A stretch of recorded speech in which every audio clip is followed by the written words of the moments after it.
Hello दोस्तों, मैं प्रवीण स्वागत करता हूं हमारे और आपके चैनल मॉन्स्टर फिजिक्स में।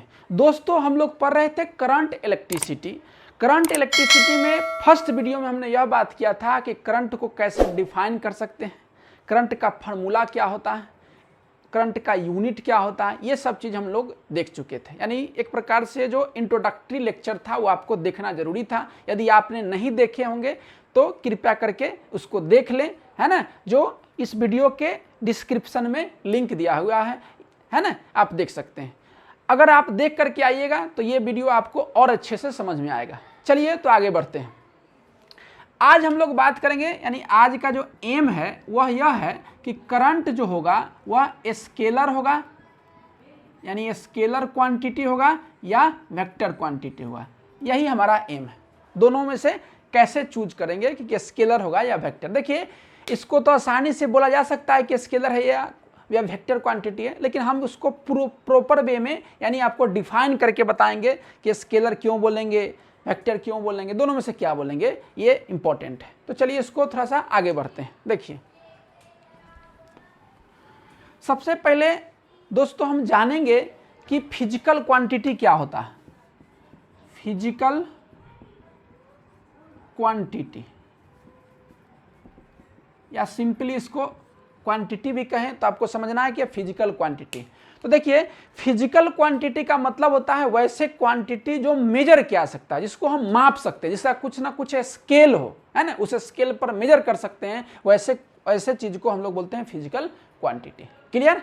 अब फिजिकल क्वांटिटी दो प्रकार के होते हैं।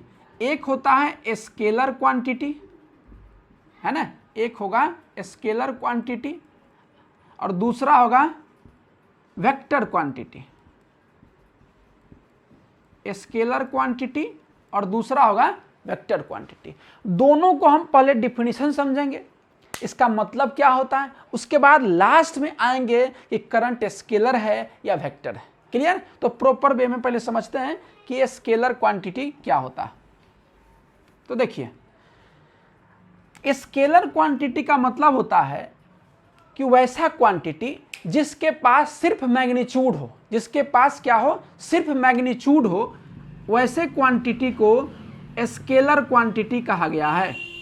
देखिए, मैग्नीट्यूड का मतलब होता है मैथमेटिकल वैल्यू, जिसको हम अंक के रूप में, नंबर के रूप में एक्सप्रेस कर सकते हैं, लिख सकते हैं, वैसे चीज को मैग्नीट्यूड कहा गया है। तो वैसे क्वांटिटी जिसमें सिर्फ मैग्नीट्यूड हो उसको स्केलर क्वांटिटी कहेंगे, और उसको यदि जोड़ना हो या घटाना हो, यानी इसका एडिशन और सब्ट्रैक्शन इजी वे में हो, बोलते हैं कि वह अलजेब्रिक जो मेथड है उसके अनुसार करते हैं, तो उसको बोलते हैं स्केलर क्वांटिटी कहा जाता है। यानी इसको अलजेब्रिक सम के द्वारा या अलजेब्रिक जो सब्ट्रैक्शन होगा उस रूल के अनुसार, सिंपल रूल के अनुसार जोड़ या घटा सकते हैं, वैसे क्वांटिटी को भी स्केलर क्वांटिटी के कहा जाता है। क्लियर। चलिए, उसके बाद बात करते हैं वेक्टर क्वांटिटी का। तो देखिए, वेक्टर क्वांटिटी क्या होता है, दूसरा हम लिखेंगे वेक्टर क्वांटिटी। Vector quantity. तो देखिए, वेक्टर क्वांटिटी बोलेंगे वैसे क्वांटिटी जिसके पास मैग्नीट्यूड हो, यानी जिसके पास मैग्नीट्यूड हो। मैग्नीट्यूड का मतलब मैथमेटिकली रूप से लिखा जा सकता है, एक्सप्रेस किया जा सकता है। तो मैग्नीट्यूड हो और साथ साथ डायरेक्शन हो, साथ साथ डायरेक्शन हो, वैसे क्वांटिटी को वेक्टर क्वांटिटी कहा गया। क्लियर। अब देखिए, जैसे इसका एग्जांपल लेते हैं। जैसे मान लीजिए फोर्स की बात करते हैं, तो आप पढ़े होंगे 11th क्लास में, ये सब चीज़ पढ़ चुके होंगे। ऐसे एक प्रॉपर वीडियो आएगा जिसमें हम बताएंगे कि स्केलर और वेक्टर, उसका पूरा मतलब एक्सप्लेनेशन के साथ आएगा, क्वेश्चन भी आएंगे, उस पर सोल्व करके आपको डिटेल में मिलने वाले हैं। लेकिन अभी हम लोग इस पर बात करेंगे, उसका बेसिक इंट्रोडक्टरी पार्ट कवर कर रहे हैं।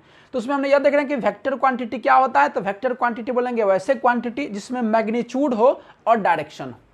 मैग्नीट्यूड का मतलब होता है कि मैथमेटिकली रूप से लिखना, और डायरेक्शन मतलब उसको अच्छे से एक्सप्रेस करने के लिए एक एडिशनल इंफॉर्मेशन को बोल सकते हैं कि डायरेक्शन होगा। क्लियर। जैसे इसको ऐसे समझिए, देखिए जैसे मान लीजिए फोर्स की बात, तो आप फोर्स के विषय में पढ़े होंगे। जैसे मान लीजिए कि फोर्स है 5 न्यूटन, तो इतना बोलने से हम बोलें कि हम 5 न्यूटन का फोर्स क्या है लगा रहे हैं, और सवाल यह है कि 5 न्यूटन लगा रहे हैं तो सवाल यह है कि हम किधर लगा रहे हैं। जैसे मान लीजिए कि हम बोर्ड पर ही बात करें तो या तो हम बोर्ड को 5 न्यूटन से क्या कर सकते हैं, प्रेस कर सकते हैं, या 5 न्यूटन से क्या कर सकते हैं, खींच सकते हैं, यानी पुश कर सकते हैं, पुल कर सकते हैं, या इनवर्ड कर सकते हैं, फोर्स लगा सकते हैं, या आउटवर्ड फोर्स लगा सकते हैं। तो ये प्रॉपर आपको बोलना होगा, है ना, प्रॉपर ये आपको बोलना होगा कि 5 न्यूटन क्या है, मतलब डायरेक्शन इसका क्या है, तभी यह क्वांटिटी क्या होगा, अच्छे ढंग से डिफाइन होगा, वरना यह अच्छे ढंग से बात को नहीं कह पाएगा। इसीलिए वेक्टर क्वांटिटी में मैग्नीट्यूड होगा और डायरेक्शन होगा। क्लियर? तो जैसे फोर्स एग्जांपल हमने देखा। अब एक और बात होती है कि कोई क्वांटिटी जिसके पास मैग्नीट्यूड हो, डायरेक्शन हो, तो क्या हर क्वांटिटी को वेक्टर बोल दिया जाएगा? तो ऐसा नहीं है। देखिए, वेक्टर क्वांटिटी में मैग्नीट्यूड डायरेक्शन तो होगा ही, उसके साथ साथ क्या हो, जो वेक्टर के जो नियम कानून बनाए गए हैं, जो वेक्टर के नियम कानून बनाए गए हैं, उस नियम को भी, उस लॉ को भी क्या करना होगा, फॉलो करना होगा। यानी जब आप वेक्टर में एडिशन करेंगे, सब्ट्रैक्शन करेंगे, तो आपको वेक्टर के जो रूल बनाए गए हैं एडिशन और सब्ट्रैक्शन का, उनको आपको फॉलो करना होगा। यदि नहीं फॉलो कीजिएगा तो आप वेक्टर के कैटेगरी में उस क्वांटिटी को नहीं रख सकते। क्लियर? जैसे मान लीजिए कि आप जैसे स्कूल वगैरह में स्टूडेंट्स होते हैं, तो स्टूडेंट्स मान लीजिए कि एडमिशन हो गया है ना, लेकिन वह नियम कानून जो स्कूल का है वह नहीं फॉलो कर रहा है, तो ऐसे स्टूडेंट्स को स्कूल से हटा दिया जाता है ना। तो वही तरीका कि सिर्फ क्या होना चाहिए, मैग्नीट्यूड और डायरेक्शन नहीं होना चाहिए।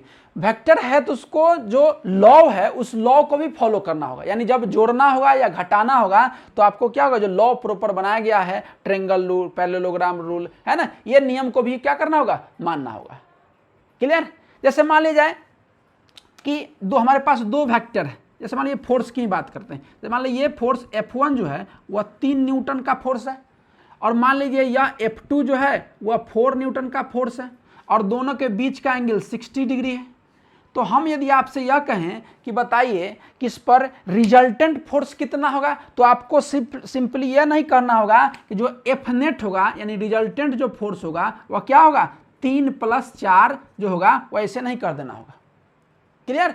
क्यों? क्योंकि ऐसे तो हम स्केलर में करते हैं, अलजेब्रिक जो सम हुआ ऐसे हम क्या करते हैं, स्केलर क्वांटिटी में करते हैं। लेकिन वेक्टर क्वांटिटी में जोड़ने के लिए जो रूल बनाया गया है, ट्रायंगल रूल हुआ, पैरेललोग्राम रूल हुआ, उसको फॉलो करना होगा। तो आपने पढ़े होंगे, इसका रिजल्टेंट जो होता है वह होता है √a² + b² + 2ab, है ना, 2ab cos थीटा, है ना। यानी ए क्या हुआ, तो मान लीजिए पहला वेक्टर है उसका मैग्नीट्यूड, दूसरा वेक्टर है उसका magnitude, plus 2ab cos theta, यानी जो एंगल है 2 वेक्टर के बीच का उसको cos के साथ अटैच करना है।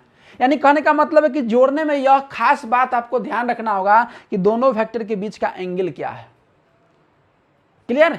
अगर ये दोनों वेक्टर है तो इस तरीका से इसको जोड़ना होगा, तब हम इसको बोलेंगे कि यह वेक्टर क्वांटिटी है। यदि इस नियम को कोई फॉलो नहीं कर पा रहा है तो वैसे क्वांटिटी क्या है, वेक्टर क्वांटिटी नहीं कहलाएगा। वो समझिए कि वेक्टर के कैटेगरी के लिए वो टेंशन हो जाएगा, तो ऐसे क्वांटिटी को आमतौर पर हम टेंसर क्वांटिटी कहते हैं। क्या बोलते हैं इसको? Tensor quantity. क्यों? क्योंकि टेंसर क्वांटिटी ऐसे क्वांटिटी होता है जो हो सकता है कि मैग्नीट्यूड डायरेक्शन तो हो उसके पास, लेकिन वह लॉ को नहीं मानता, जो नियम है उस नियम को नहीं मानता, है ना। ऐसे क्वांटिटी को इस कैटेगरी में हम नहीं रखते हैं। क्लियर? क्योंकि वह जब जुड़ता है तो आसानी से क्या होगा, ये वेक्टर रूल के नहीं मानता, आसानी से जुड़ जाता है, डायरेक्शन भी होता है, मैग्नीट्यूड भी होता है, लेकिन वह वेक्टर लॉ को नहीं मानता। यानी उसको जोड़ेंगे तो आसानी से वह समझे कि 3 और 4 7 हो जाता है, माने उसमें एंगल का कोई महत्व नहीं होता। ऐसे क्वांटिटी को स्केलर आप सिंपली बोल सकते हैं। क्या बोल सकते हैं उसको? स्केलर बोल सकते हैं, है ना। लेकिन थोड़ा एडवांस में बोल सकते हैं वह टेंसर क्वांटिटी है। मैग्नीट्यूड भी हो, डायरेक्शन भी हो, नियम को नहीं मानता हो, ऐसे क्वांटिटी को टेंसर बोलते हैं या सिंपली स्केलर क्वांटिटी कहते हैं। क्लियर? जैसे मान लीजिए प्लूटो ग्रह की बात करते हैं, तो प्लूटो ग्रह आपको पता है कि प्लूटो पहले ग्रह माना जाता था, लेकिन अब नहीं माना गया। क्यों इसलिए माना गया कि जो प्लैनेट का जो नियम है, क्राइटेरिया है, उस क्राइटेरिया को फुलफिल नहीं कर पा रहा था, इसलिए उसको हटा दिया गया है। तो वही तरीका यहाँ पर भी है। यदि वेक्टर आपको किसी क्वांटिटी को बनाना है तो उसको वेक्टर के नियम को भी मानना होगा। क्लियर? चलिए अब बात करते हैं करंट इसमें से कौन है, स्केलर है या वेक्टर है। क्लियर? चलिए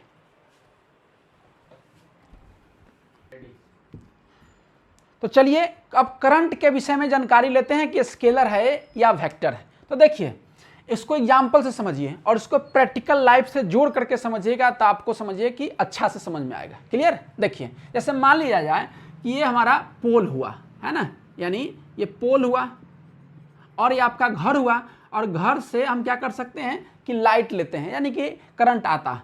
तो करंट मान लीजिए दो तरफ गया, आपके घर के दो तरफ, एगो मान लीजिए किचन में गया और एगो डाइनिंग हॉल में गया। क्लियर? अब मान लीजिए कि यहाँ से करंट 7 एम्पियर का आ रहा है। कितना? 7 एम्पियर का करंट आ रहा है। तो आपको पता है जैसे मान लीजिए किचन रूम में आप 3 एम्पियर का करंट ले जाइएगा तो इधर में आपका क्या होगा, 4 एम्पियर का करंट बनेगा। क्लियर? यानी पोल से कितना है, 7 एम्पियर, तो 2 बार डिस्ट्रीब्यूट कर दिए तो इसमें 3 एम्पियर, इसमें 4 एम्पियर। अब आपसे हम यह पूछें, ये प्रैक्टिकली रूप से आपको पता हो कि यही मान लीजिए कि इसको हम किस प्रकार से, इस प्रकार से ऐसे कर दें, जैसे मान लीजिए इसको ऐसे कर दें, यानी अब तार को ऐसे मान लीजिए है एंगल मान लीजिए 60 डिग्री है ना, 60 डिग्री है। अब यहाँ भी ऐसे भी कर देंगे तब भी क्या होगा कि यदि मान लीजिए 7 एम्पियर का करंट आ रहा है ना, तो देखिए 7 एम्पियर का करंट आ रहा है तो इस तरफ जाएगा मान लीजिए कि 3 एम्पियर, तब भी इस तरफ जाएगा कितना, 4 एम्पियर।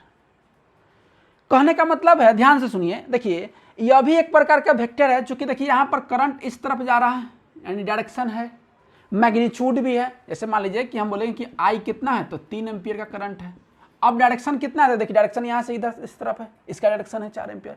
तो कहने का मतलब करंट के पास मैग्नीट्यूड जो है, देखिए यहाँ पर जो आई है यानी करंट है, इसके पास मैग्नीट्यूड भी है, यानी इसको मैथमेटिकली रूप से लिख सकते हैं कि कितना एम्पियर का करंट हमारे घर में आ रहा है या वायर में कितना एम्पियर का करंट है। तो देखिए 3 एम्पियर 4 एम्पियर जो भी है, प्रॉपर डायरेक्शन भी किधर से किधर जा रहा है, हम ये नहीं बोल सकते इधर से इधर करंट जा रहा है, इसका प्रॉपर डायरेक्शन है कि पोल से ही घर में आ रहा है करंट। ठीक है, तो डायरेक्शन भी फिक्स है। ठीक है, अच्छा, तो करंट कितना है, मैग्नीट्यूड है ना, तो मतलब करंट के पास मैग्नीट्यूड भी है, उसके साथ साथ डायरेक्शन भी है, उसके साथ साथ डायरेक्शन भी है। तो इसको यदि वेक्टर की तरह ट्रीट करें, देखिए एंगल वाला, तो इसका जो रिजल्ट होगा कुछ, देखिए जरा सा इसका अगर मान लें कि रिजल्टेंट हम निकालना चाह रहे हैं कि आई नेट कितना होगा, तो देखिए यदि आप वेक्टर की तरह ट्रीट करें तो यहाँ पर होगा 3 का स्क्वायर होगा, ए स्क्वायर प्लस बी स्क्वायर, फिर 4 का स्क्वायर होगा प्लस 2ab यानी 3 4 इंटू कॉस 60 होगा, कॉस 60। ठीक है, इसको सोल्व कीजिए तो कुछ ऐसा होगा, देखिए तो 9 16 है ना, और ये देखिएगा तो आपको 2 गुने 3 गुने 4 गुने कॉस 60 का वैल्यू था 1/2 है ना, इसको काटिए तो 2 से 2 कैंसिल आउट हो गया, तो 16 9 25 और 12 37 यानी √37, इसका वैल्यू देखेगा तो लगभग आपको 6.08 के आसपास में होगा। तो यदि हम वेक्टर रूल के अनुसार देखें तो हमारा जो रिजल्टेंट बनना चाहिए, इसका जो रिजल्टेंट एक तरह से बनाएगा, मान लो इस तरह से बनाएगा रिजल्टेंट, तो ये कितना ना आ रहा है 6.08 एम्पियर, जो प्रैक्टिकली रूप से गलत है। क्योंकि हमको क्या है, करंट कितना भी कुछ कर लीजिए, तार को आप इधर ले जाइए उधर ले जाइए, यानी एंगल का कोई इंपॉर्टेंस, यहाँ पर देखिएगा एंगल 180 है, यहाँ पर 60 है, तो आप एंगल 60 कीजिए दोनों तार के बीच में। देखिए 2 तार है, अब इस 2 तार के बीच में आप देखिए आप ऐसे कर दीजिएगा तब भी इसमें 3 एम्पियर ही करंट, इसमें भी 4 एम्पियर है, किसी भी तरीके से मोड़ दीजिएगा तब भी क्या होगा, उसमें करंट जितना है उतना ही रहेगा।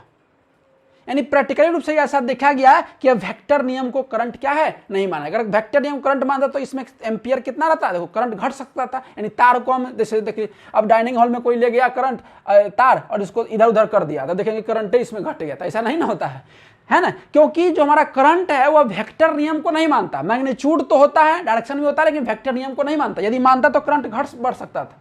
बस समझ आ रहा है, तो ये तरीका, तो इसलिए हमने प्रैक्टिकली रूप से जोड़ के देखा गया, तो यह कहा गया कि करंट जो है मैग्नीट्यूड के साथ, मैग्नीट्यूड तो होता ही है, डायरेक्शन भी होता है, लेकिन वेक्टर नियम को नहीं मानता है।